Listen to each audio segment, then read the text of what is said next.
छतरपुर में 3 दिनों में 4 लोगों की मौत हो गई। छतरपुर में जहरीली शराब से बताया जा रहा है कि मौत की आशंका है।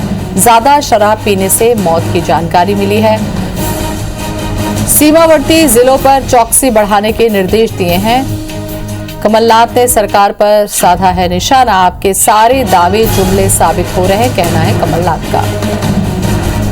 तो बड़ी खबर छतरपुर में, जहां पर 3 दिनों में 4 की मौत हो गई। ज्यादा शराब पीने से मौत की जानकारी मिल रही है। कमलनाथ ने लिखा है ट्वीट में, उज्जैन में जहरीली शराब से 14, मुरैना में 25 लोगों की मौत के बाद अब छतरपुर में भी शराब से मौत। शिवराज जी, ये शराब माफिया कब तक यूं ही लोगों की जान लेते रहेंगे?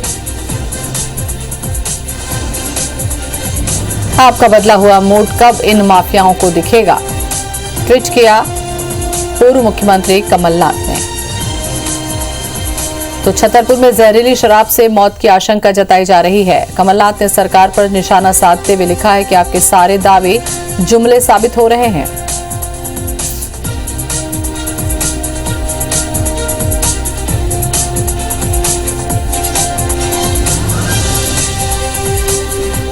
तो छतरपुर में 3 दिनों में 4 की मौत।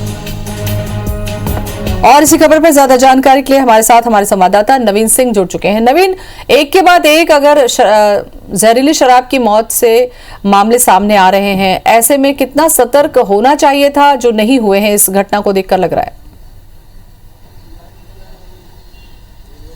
देखिए, मध्य प्रदेश में उज्जैन में जहरीली शराब पीने की वजह से कई सारे लोगों की मौत हुई। फिर इसके बाद मुरैना में तकरीबन 26 लोगों की मौत हुई। बावजूद इसके प्रशासन संभला नहीं है और आबकारी विभाग की खामियां ये घटनाएं बताती हैं किस तरीके से मध्य प्रदेश के अलग अलग हिस्सों में तकरीबन हर जगह जहरीली शराब बनाई जा रही है। अवैध शराब माफिया जो है इस तरीके की शराब बना रहे हैं और लोग इसको पीने की वजह से लोगों की मौत भी हो रही। यही सब वजह रही है जिसके बाद मध्य प्रदेश में शराबबंदी को लेकर चर्चा होने लगी कि पूर्णतः शराबबंदी होनी चाहिए। उमा भारती ने भी कहा कि इसको लेकर वो अभियान चलाएंगी।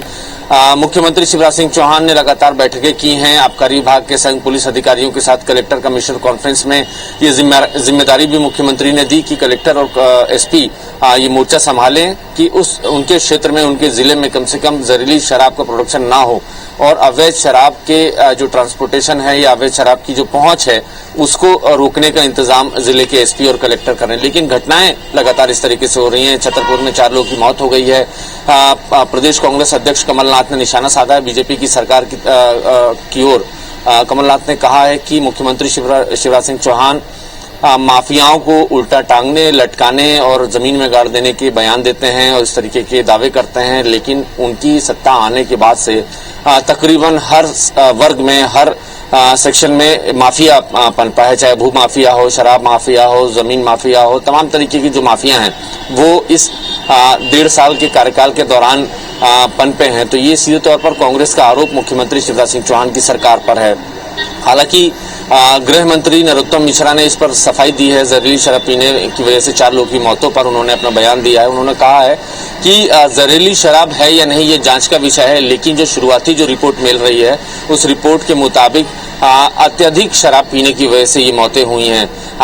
ज्यादा शराब पी है जिनकी भी मौतें हुई हैं उन लोगों ने जरूरत से ज्यादा शराब पी थी, जिसकी वजह से उनकी तबीयत बिगड़ी और मौत हुई है। पिछले 3 दिनों में 4 लोगों की मौत हुई है। हालांकि नरोत्तम मिश्रा ने यह भी कहा कि सीमावर्ती क्षेत्रों में चौकसी बढ़ाई जाएगी, निगरानी की जाएगी ताकि दूसरे प्रदेशों से जो शराब ज्यादा शराब पीने से 4 लोगों की एक साथ मौत हो जाना, ये थोड़ा सा सवाल पैदा करता है। बात अगर हम करें पहले जो मौतें हुई मुरैना की, अगर हम बात करते हैं जहां पर सबसे ज्यादा मौतें हुई जहरीली शराब, तो क्या जांच केवल पर्टिकुलर एक ही एरिया में था? क्या पूरे मध्य प्रदेश पर जांच रखने की जरूरत नहीं थी? देखिए, नरोत्तम मिश्रा ने जो कहा है वो सरकार का पहलू है। सरकार ये सोचती है, सरकार ये बताती है, लेकिन जमीन पर कहानी कुछ अलग है। ज्योति, मध्य प्रदेश के हर जिले में, हर क्षेत्र में तकरीबन जहरीली शराब का कारोबार चल रहा है और आबकारी विभाग ने अभी पिछले कुछ दिनों में लगातार मुहिम भी चलाई थी। बावजूद इसके ये सिलसिला अभी थमा नहीं है। छतरपुर में 4 लोगों की मौत हो गई है और सरकार बार बार दावे करती है कि अब हालात काबू में हैं, लेकिन नजर नहीं आते हैं। जिस तरीके की घटनाएं हो रही हैं, जिस तरीके से लोगों की मौत हो रही है।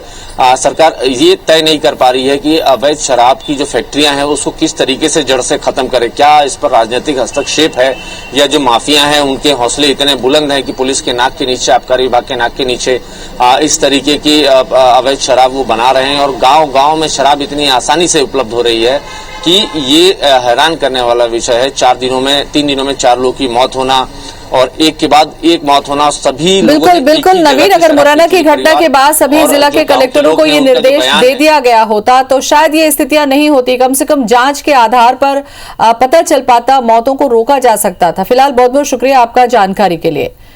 इस पूरे मामले को लेकर नरोत्तम मिश्रा ने क्या कहा, ये भी आपको दिखाते हैं। जो शराब पास में उत्तर प्रदेश के ठेके से लाई गई थी, नॉन स्टॉप पी शराब, उसके कारण से पहले पिता पुत्र और बाद में बीमारी की हालत में 2 अन्य लोग, जो लला और गुलाब इनाम था, एक जयराम है, उसकी हालत अभी गंभीर बनी हुई है। ऐसे ये 5 लोग हैं। उत्तर प्रदेश से लाके कुछ लोग स्टॉक करके शराब बेचते हैं, हम उनके खिलाफ कार्रवाई करने जा रहे हैं। बॉर्डर के जिले जितने हैं वहां भी हम इस तरह की चौकसी बढ़ाने की हिदायत दे रहे हैं।